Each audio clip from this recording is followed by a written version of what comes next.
Hi, thanks for joining me today. We are going to do a little bit of glute and hamstring work, working through the back line of the body. So we're going to start with just some footwork just to warm up. So I'm on a Peak Pilates Reformer. I'm on a red, yellow, and blue spring, so fairly heavy spring tension.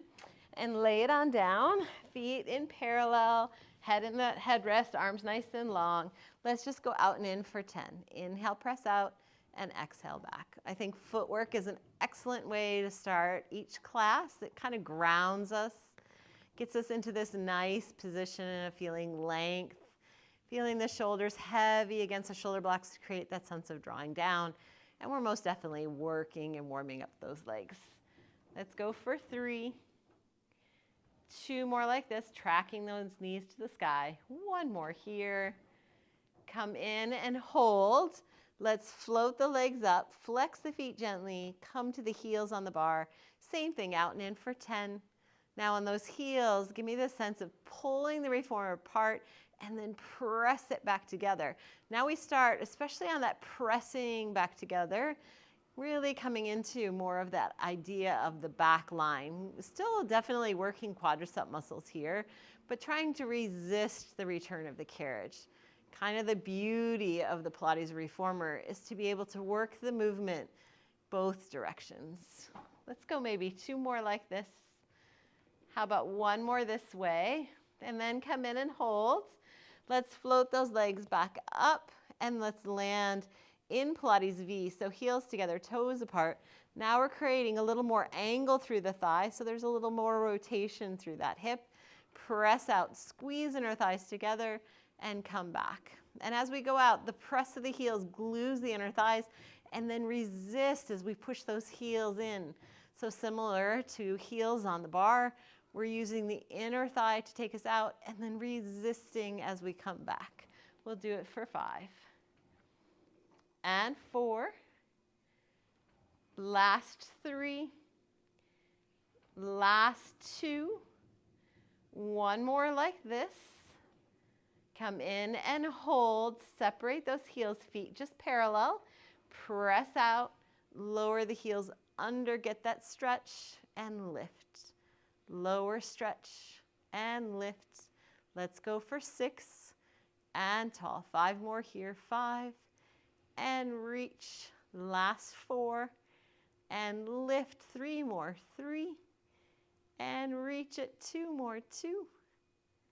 This will be our last one. Lift and hold. Bend those knees. Come on in. Let's come back to heels on the bar and just a little bit of bridging here. Headrest definitely flat. Start to peel your spine up. Feel this idea like your pelvis is a clock winding towards you. Keep it winding towards you as you release your spine down. So there's a little low back stretch there at the end of the movement. And as we come up, it's thinking about butt bones into hamstrings as we lift, and then keeping that clock-like feel as we roll back down and through. Let's do it for 3. And roll it back down. 2 more. 2. And roll it back down. And just 1 more. We're going to come up and hold this one. Let's march. Pelvis stays nice and level. You're going to bring one leg to tabletop and bring it back. And other leg and back. As we march, hip bones stay nice and level to each other. How about maybe 1 more each way here? And then we'll hold both heels on, creating that nice sense of flexion in the low back as we release into the mat. Nice job. From here, let's come up and let's change up our spring tension. So you could roll up. Alternatively, you could soften the knees and just roll to your side. We're going to come down to 1 yellow spring, so 1 kind of mid-weight spring. We're going to come to our hands and knees, and I'm going to have you make a little L shape with your hands. Place it on either side of your shoulder block. Walk your knees right under your hips. Get nice and level here. And once you've found that, I'm going to take my left strap and place it in my right foot. Bring my hand back. Pick up your knee so that strap's right between your thighs. And then from here, give me that nice neutral spinal feel. You're going to press your right leg straight back and bring it in. Maybe even tap the mat to remind you to stay square. Reach and back. Let's do 4 and 3. 2 more like this. 2 and 1. Can you hold it out there? Give me little baby pulses to the ceiling. It's tiny. The strap there really helps to make it stay small. 3, 2, and 1. Bend and come in. From here, I'm going to have you turn to the right. So you're going to pick that strap up, take him to the outside of that shoulder block, pick your knee up, and we're going to turn and face each other. In this position, my hands are on the mat, my legs are hip distance apart, and I've let my foot go under. You're going to press your leg out. I'll move it just so you can see it a little behind me, and then in and tap. So there's a little bit of that glute med, the outer thigh as well, pushing into the spring. Carriage moves just super subtly off the kickback of that leg. 3, last 2, just 1 more like this. 1, hold it in. Very nice. I'm going to reach back and just take my foot out. And we'll do the other side. So the whole beginning's coming back to that all 4 position. Threading now your right strap between the shoulder blocks. Placing it onto the left foot. We're going to pick that knee up. Make sure that that strap is between the legs again. Find that nice neutral flat back feel. Left leg straight back. In and tap. For 5. In 4, I'm going to turn my back to you, but only because I want you to be able to see that flow from the back. 1 more like this. Hold it. Little baby pulses. And then we're going to bring that leg in. This is where I put the strap over. I'm going to turn my back to you.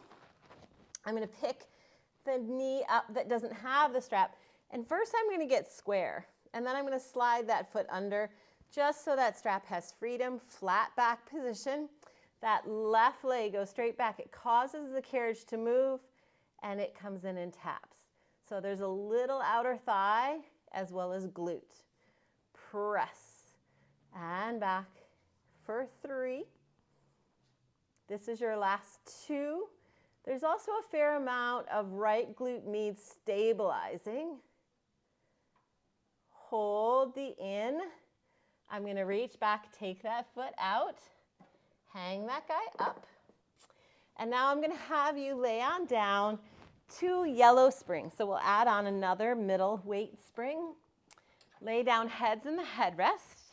We'll go to our traditional legs and straps. So a very classical exercise, very much about hip stability, some glute stability, and some glute stretch.